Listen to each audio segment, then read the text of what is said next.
Jesus entrou em agonia no Getsemane, e seu suor tornou-se como gotas de sangue a escorrer pela terra. O único evangelista que relata o fato é um médico, Lucas, e o faz com a precisão de um clínico. O suar sangue, ou hematidrose, é um fenômeno raríssimo. É produzido em condições excepcionais. E para provocá-lo é necessário uma fraqueza física, acompanhada de um abatimento moral violento, causado por uma profunda emoção, por um grande medo. O terror, o susto, a angústia terrível de sentir-se carregando todos os pecados dos homens devem ter esmagado Jesus. Tal tensão extrema produz o rompimento das finíssimas veias capilares que estão sob as glândulas sudoríparas, e o sangue se mistura ao suor e se concentra sobre a pele, escorrendo então por todo o corpo até a terra. Qual é o estado de espírito que leva alguém a suar sangue?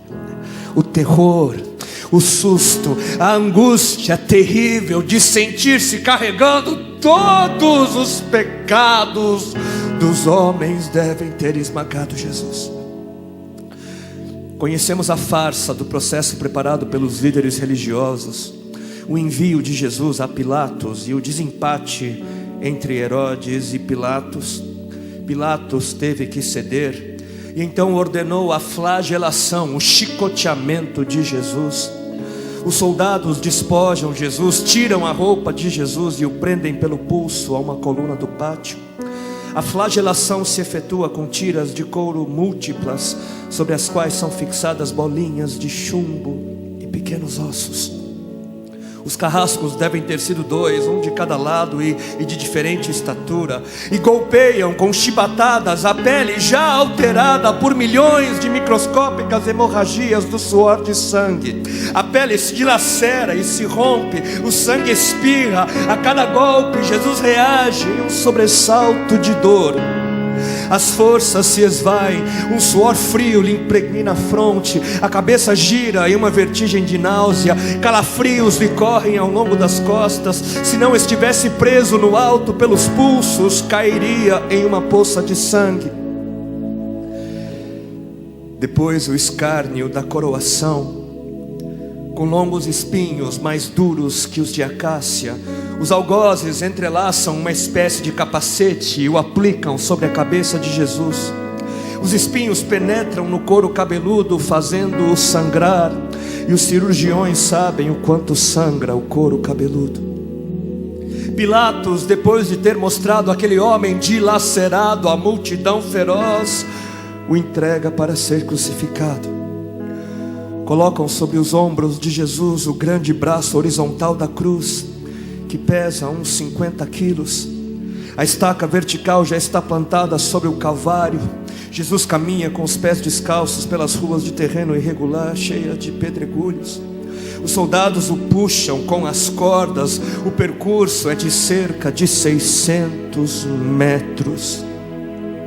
Jesus, fatigado, arrasta um pé após o outro. Frequentemente cai sobre os joelhos e os seus ombros estão cobertos de chagas, de ferimentos. Quando ele cai por terra, a viga lhe escapa, escorrega e lhe esfola o dorso. Sobre o Calvário tem início a crucificação. Os carrascos despojam o condenado, tiram a roupa do condenado, mas a sua túnica está colada nas chagas, nos ferimentos, e tirá-la produz dor atroz. Quem já tirou uma atadura de gás de uma grande ferida percebe do que se trata. Cada fio do tecido adere, cola a carne viva, e ao levarem a túnica se laceram as terminações nervosas postas em descoberto pelas chagas. Os carrascos dão um puxão violento e há um risco de toda aquela dor provocar uma síncope. Mas ainda não é o fim. O sangue volta a escorrer. Jesus é deitado de costas. As suas chagas se incrustam de pequenos elementos. Depositam-no sobre o braço horizontal da cruz. Os algozes tomam as medidas. Com uma broca é feito um furo na madeira para facilitar a penetração dos pregos.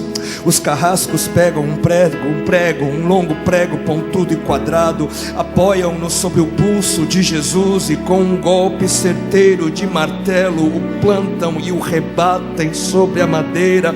Jesus deve ter contraído o rosto assustadoramente, o nervo mediano foi lesado. Pode-se imaginar aquilo que Jesus deve ter provado: uma dor lancinante e agudíssima que se difundiu pelos dedos e espalhou-se pelos ombros, atingindo o cérebro. A dor mais insuportável que um homem pode provar, ou seja, aquela produzida pela lesão dos grandes troncos nervosos, que provoca uma síncope e faz perder a consciência. Mas em Jesus não. O nervo é destruído só em parte, e a lesão do tronco nervoso permanece em contato com o prego. E quando o corpo for suspenso na cruz, o nervo se esticará fortemente como uma corda de violino esticada, e a cada solavanco, a cada movimento, vibrará, despertando dores dilacerantes. Elevam a Jesus. Os ombros da vítima esfregam dolorosamente sobre a madeira áspera. As pontas cortantes da grande coroa de espinhos penetram o crânio. A cabeça de Jesus inclina-se para a frente, uma vez que o diâmetro da coroa o impede de apoiar-se na madeira. Cada vez que o mártir levanta a cabeça, recomeçam pontadas agudas de dor. Pregam-lhe os pés. Ao meio-dia, Jesus tem sede. Não bebeu desde a tarde anterior e estava desidratado pela perda de tanto sangue. Seu corpo é uma máscara de sangue. A boca está semiaberta e o lábio inferior começa a pender. A garganta seca lhe queima, mas ele não pode engolir, tem sede. Um soldado lhe estende sobre a ponta de uma vara uma esponja com bebida ácida de uso entre os militares. Tudo aquilo é uma tortura atroz. De repente, um estranho fenômeno se produz no corpo de Jesus. Os músculos dos braços se enrijecem em uma contração que vai se acentuando, os bíceps esticados e levantados, os dedos se curvando. É como acontece a alguém ferido de tétano, a isto que os médicos chamam de tetania. Quando os sintomas se generalizam, os músculos do abdômen se enrijecem em ondas imóveis. Em seguida, os músculos entre as costelas, depois os do pescoço e finalmente os músculos respiratórios se enrijecem. A respiração se faz pouco a pouco mais curta. O ar entra, mas não consegue mais sair. Jesus respira com o ápice dos pulmões. Tem sede de ar como um asmático em plena crise. Seu rosto pálido pouco a pouco se torna vermelho, depois se transforma num violeta purpúreo. Jesus é envolvido pela asfixia. Seus pulmões cheios de ar não podem mais esvaziar-se. A fronte está impregnada de suor. Os olhos saem fora de órbita. Mas de repente algo acontece.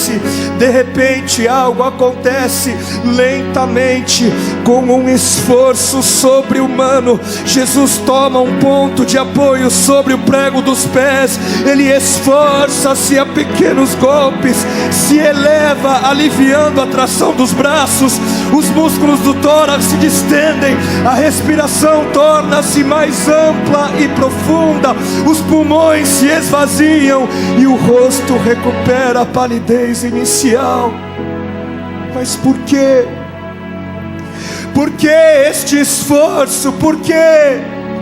Porque Jesus quer bradar: Pai, perdoa-lhes porque não sabem o que fazem. E logo em seguida o corpo de Jesus começa a afrouxar-se de novo, e a asfixia recomeça. foram transmitidas 7 frases pronunciadas por ele na cruz, e cada vez que quer falar, ele deverá elevar-se, tendo como apoio o prego dos pés. Inimaginável. Atraídas pelo sangue que ainda escorre e pelo coagulado, enxames de moscas unem ao redor do seu corpo, mas ele não pode enxotá-las. Pouco depois o céu escurece, o sol se esconde, de repente a temperatura diminui, logo serão 3 da tarde, e depois de uma tortura que dura horas e horas, todas as suas dores, toda a sua sede, todas as cãibras, toda a asfixia, todo o latejar dos nervos medianos lhe arrancam um lamento: Deus meu, Deus meu, por que me desamparaste?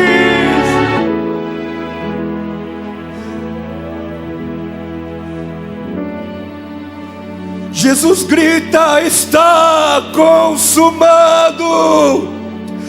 E em seguida, num grande brado, diz: Pai, nas tuas mãos entrego meu espírito.